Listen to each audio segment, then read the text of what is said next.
ওয়াজ করতে গেছিলাম যে গ্রামে, ওই মাদ্রাসা ছিল, এক বাড়িতে আমার থাকতে দিছিল। বাড়ির মালিকানি ওই বাড়ির চাচি আম্মা আমার জন্য খাবার তৈরি করে আমার টেবিলে আনলো। আমি চাচিমার মুখের দিকে তাকাই, চাচিমা যখন ভাত দিয়ে ঘর থেকে বেরিয়ে যায় তবু আমি তাকাই। আবার চাচিমা আবার ভাত ধরে আসলো, আমি আবার তাকাই। চাচিমা বলে, বাবা তুমি একটা আলেম মানুষ, আমার দিকে বারবার কেন তাকাও? আমি যাই তবুও তুমি তাকাও। আমি বললাম, চাচিমা আপনি যখন ভাতের তালটা ধরে প্রথমে ঘর ঢুকছিলেন, আমার বস করে মনে হয়েছে মাকে এই বাড়ি। চাচিমা আমার মার কাঁদিটা তোমার মতো, আমার মার হাতনিটা তোমার মতো, তোমার কথার ভয় গুলো আমার মার মতো। আমি যখন তোমার দেখছি আমি মনে মনে ভাবি রে মাও কেন এই বাড়ি। ও চাষিমা খারাপ মনে করবেন না, মা মারা যাওয়ার 12 বছর হয়। জীবনে আজকে আমার মার মতন কাটিয়ে তোমাকে দেখলাম। চাষিমা মাথা দিয়ে বলে, বেটা রে আমাকে মা করি ডাকলে শোনা, কত আলেম আমার বাড়িতে খেয়ে গেছিল, আজকে আমি তোরটাকে আমাকে পাগল বানিয়ে দিলি রে। আমার আরো বেটা আছে রে, আমার বহুত মেয়ে আছে রে, কথা দিলাম মা করি যখন ডাকি রে তবু আমি ব্যথা করে মানে নিলাম। পরের দিন ওয়াজ করি আমি সকালবেলা গাড়ি ধরবো, আমার মামাই মানে গাড়ি তুলি দিয়ে বুঝা বল, বেটা রে মনে পড়লে ফোন করি। তোর মামাই কোনোদিন না কথা বলবে না, মাঝে মাঝে ফোন করি। মামাই বড় পিছানো মানুষ, চাকরি করে, বড় লোক, ফোন বেশি করি রেখে। হায় রে মই কেন কথা কয় না। বাড়িতে আসি বড় ভাইকে বলছিলাম, বোনকে বলছিলাম, বড় ভাই বলছি কেন ময়কে নিয়ে আসলি না? মা মারা যাবার এতদিন হয়ে গেল, ময়কে দেখিল তো আমার কলিজাটা ঠান্ডা হয়ে গেল। ওরা রে পর কোনোদিন আপন হয় না, পর কোনোদিন আপন হয় না। আব্দুল সামাদ বলছে, মহারাজ আমাকে শুধু মরণের আগে আমার মাটা একবার দেখতে দাও। বাদশা বলছে, বলতে নেই, তাড়াতাড়ি যা। উনি তখন বাঁচতে চাই নাই, খাইতেও চাই নাই, মরণের প্রস্তুত। যা এনার মার যদি দেখা দেওয়া না হয়, এনার মার ঋণে আমি বাদশা থেকে যাব। এনার মরণের আগে এনার পায়ে এনার কোমরে রশি লাগাও, হাতে রশি লাগে, টেনে টেনে আজকের দিনের জন্য ওনাকে সময় দেওয়া হলো। এনার বাড়ি কোথায়, ওনার গন্তব্য জায়গায় পৌঁছায়া এনার মার সাথে 1 মিনিট দেখা করে নিয়ে আসো। যুবক আব্দুল সামাদকে সেনাবাহিনীরা বাঁধি টাঁধি সবাই সারা রাত পর্যন্ত নিয়ে গেলেন। সেই সেনাবাহিনীরা বলে, যুবক দুষ্ট, এই গ্রামের কথা বলছো, কোনটা তোমার বাড়ি? বলছে, ভাইরে ওই সামনের বাড়িটা আমার বাড়ি।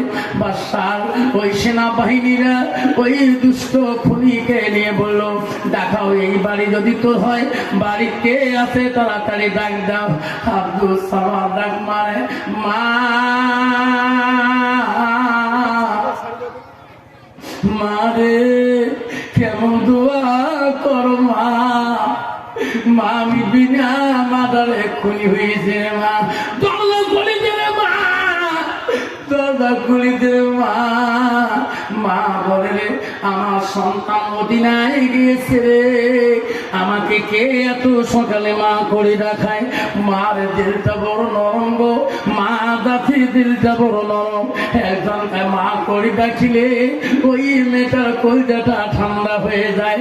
দরজা খুললো রে, মা মনে করলো কে এত সকাল আমাকে মা কয়। আব্দুল সামাদের মা বুঝতে পারে নাই আমার সন্তান যে এই অবস্থা হয়েছে।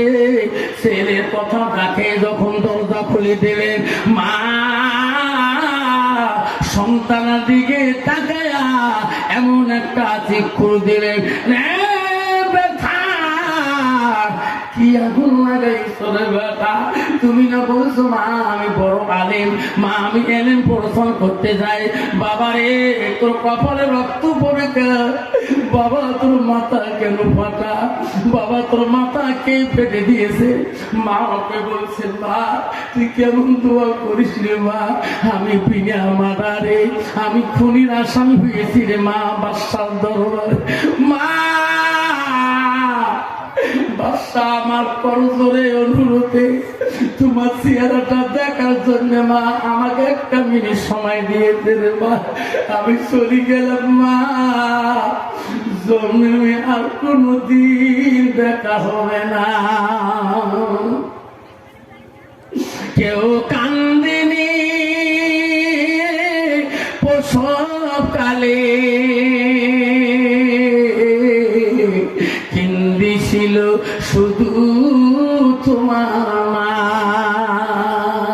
মায়ের দেলে কেহ ব্যথা দিও না, মায়ের মনে কেউ আঘাত দিও না,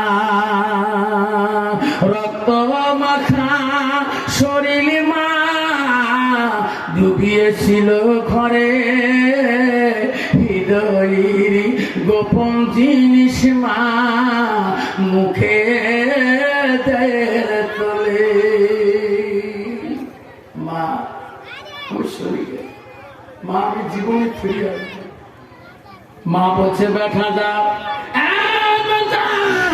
কথা দিলাম রে তুমি যদি আমার ফাঁকি দিয়ে দুষ্টমি করো, এই দুষ্টমি বিচার আল্লাহ তো ছাড়ি দেবে না, যদি তুমি খুন করেছো আমি মা বললাম খুনের বদলা তুমি পাওয়া, আর যদি খুন করো না দেশের বাদশা কেন জমিদার কেন পৃথিবীর কোন মানুষ তো কিছুই করতে পারবে না, যা আমি আদেশ করলাম যা তুমি বাদশার আইন অমান্য করিও না। মা গেলা মা গো আর পৃথিবীর জমিনে দেখা হবে না, দেখা যদি হয়ে রে মা হাসরে হবে, হাসরের ময়দানে দেখা করব। নাই যাবে আব্বাসুল আমার সেই মাতা আজকে নাই গো, রাসূল বলল এজা মাতালেন সানো ইয়ানকাতানহু আমালাহু, নবী বললেন মানুষের মৃত্যুর পরে মানুষের সব আমলগুলা নেক আমলগুলা কবরে জেলে বন্ধ হয়ে যায়। রাসূল বলল ইল্লা মিন সালাসাতি, তিনটা আমল কবরবাসীর জন্য বন্ধ হয় না। এক নম্বর হলো সাদাকাতুল জারিয়া, আল্লাহ রাসূল বলল যারা দুনিয়ার বুকে দান খয়রাত করবে সাদকা জারিয়া করবে। আল্লাহ নবী বলল আলমিহিয়ানতা বাহু বিহি শাইয়ান, যারা এলেন শিখে অপরকে শিক্ষা দান দেবে এই সওয়াব মা বাবা কবরে শুয়ে পাবে। আল্লাহ রাসূল বলল আউলাদুন সালিহুন ইয়াদুলাহু, নেক সন্তান যখন দোয়া করে ওই সন্তানের দোয়া মা বাবা কবরের মধ্যে পড়ে যায়। সেই জন্য বলতে আজকে পশ্চিমাদের জমির কত সন্তান আছে রে, মা নাই বাবা নাই, কবরে এখন শুয়ে আছে, দাদা শুয়ে আছে, দাদিমা শুয়ে আছে। আজকাল এই খতমে বুকারির খতমে দোয়া করি জানলে বাবা, কালকে আমার বহুদূর জলসা আছে এই মা বাবার জন্য। আজকে পশ্চিমারিতে ফাতেমাতুল জহিরা বানানো মাদ্রাসার জন্য আমার একটা বাবা মার জন্য দোয়া নেবেন, বা মা বাবার জন্য দোয়া নেবেন, দাদুর জন্য দোয়া নেবেন, দাদিমার জন্য দোয়া নেবেন, ওই নারী মাতার জন্য দোয়া নেবেন।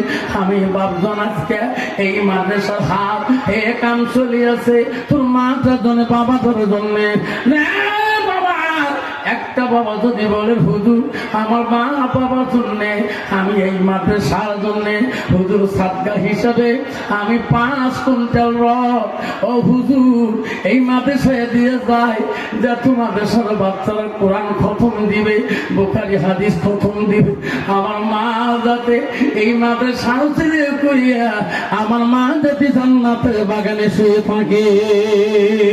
নারায়ে তাকবীর।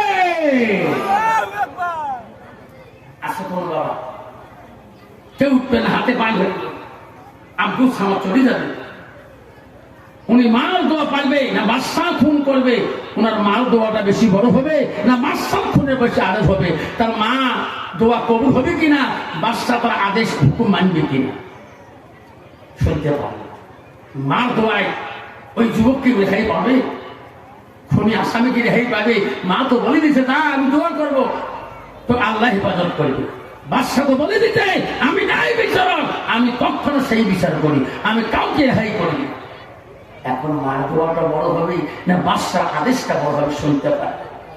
তার আগে আমি একটা বাবার কাছে শুনতে চাই, এই মাদ্রাসার জন্য কোন বাবা উঠবেন না আব্বা 5 কুইন্টাল, এই বাবা বস 5 কুইন্টাল রড, তোর মা নেই বাবা নেই, 5 কুইন্টাল না 5, 2 কুইন্টাল রড এই মাদ্রাসার জন্য।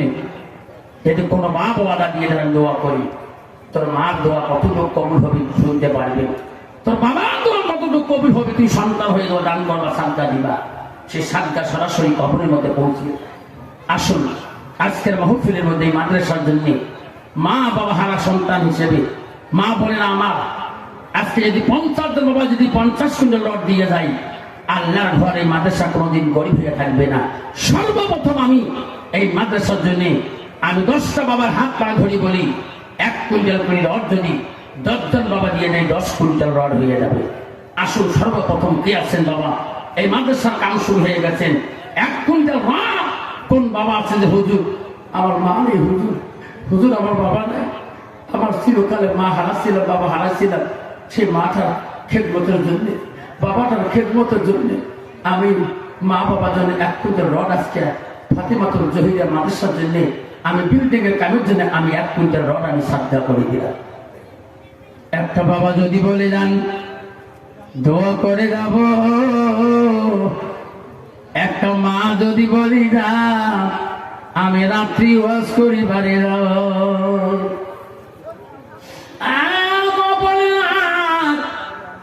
আমি 10টা বাবার নাম ছিলাম, 1 কুইন্টাল করে রড 10 জন যদি দেয় 10 কুইন্টাল রড হয়ে যাবে।